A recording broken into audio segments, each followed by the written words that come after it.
All right, let's talk a little bit about an aftermath of the Big Beautiful Bill.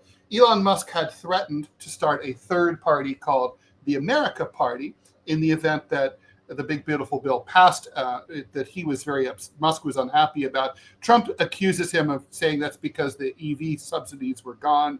Musk said it has nothing to do with that he's pissed off about the deficits. No, I honestly don't know who's telling the truth. Maybe both, maybe neither.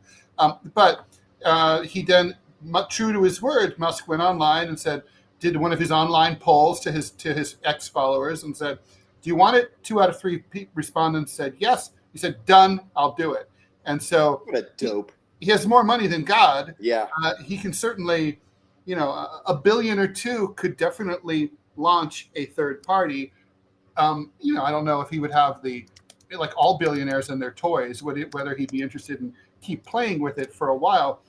But, we talked last time about how this would be a centrist party, and maybe that's not what the world needs, right? Yet another centrist party. I can't argue that we don't need another party. That I can't argue. Well, like you and I were saying the other day, Ted, we actually need several new parties. Right. We talked about this on the last installment of the show. We need a progressive party. We need a populist party. We need there's got to be some place for centrist Democrats to go, which is the Democratic Party, and centrist Republicans. We need a whole bunch of parties. But the country is set up in such a way, for the last 90 years that it's just not going to happen. And that's what's Elon Musk's party might sort of bubble up a little bit. It'll get 3, 4, 5%, and then it's going to go away.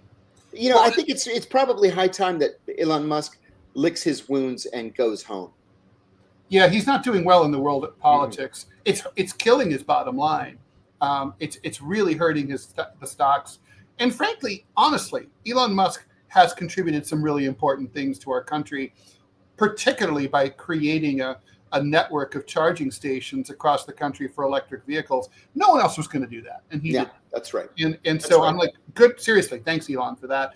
I think the space stuff, less interesting, but still worth doing, since obviously we can't. NASA's not doing it. No, we haven't been back to the moon since the early 70s, since the Nixon administration. That's right. I mean, we used to go up there with like magnetic tape on storage. I don't understand why we can't go back there now all the time. There was more memory in an Atari game system than what we used to go to the moon. It's really, I mean, we can't do things anymore. No. So, but I mean, the thing is, what he's going to discover, I don't think he realizes the institutional, blocks on a third party. Like, for example, here in New York, the Green Party need to get at least 5% of the vote in order to be back on the ballot in the most recent presidential election. And it wasn't. It didn't get 5% of the vote in 2020 because so many Democrats were afraid of the big bad Donald Trump that even though New York was obviously going to go for, was going to go for Biden, it didn't matter. Right. And so the thing is, so there's so many like rules like that. You have to get up to a certain level. You have to maintain that certain level. They challenge all of your ballot petitions in every election.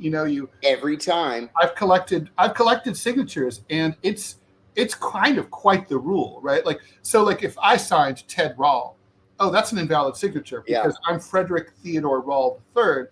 I've got to write the comma between Rall and the third. Right. Spell out if I say like I live at 222 East 92nd Street, I don't live there. But I can't say 92 ND because that's not actually the name. It's a 92. I can't say ST period. That signature is gone. It's got to be street spelled out. I can't say NYC 10021. I've got to say New York, comma NY 10021. I mean, so it's really a process. You need to collect at least twice as many signatures as you really need. And most people can collect 4 or 5 times the signatures that they really need. There are companies that do this. Yeah, there are companies. That's right. You have to hire these companies with campaign funds to go out there and do it for you. Yeah. So, I mean, ridiculous. Hey, Ted, I got to ask you a quick question too. Yeah. I got an automated email yesterday. I got actually 5 automated emails yesterday from the Congressional Black Caucus. Oh, wow. fundraising arm, despite the fact that I've repeatedly unsubscribed. So all 5 of these were a version of vote blue no matter who. Of course. Right? So there, on the 5th one, I was so tired of seeing these, there was a comment button. So I commented, what about Mamdani? Are you voting for him if it's vote blue no matter who? Because if I were in New York, I would vote for Mamdani. Right? You keep telling us, give money and vote blue no matter who. We have to stop Trump. Okay.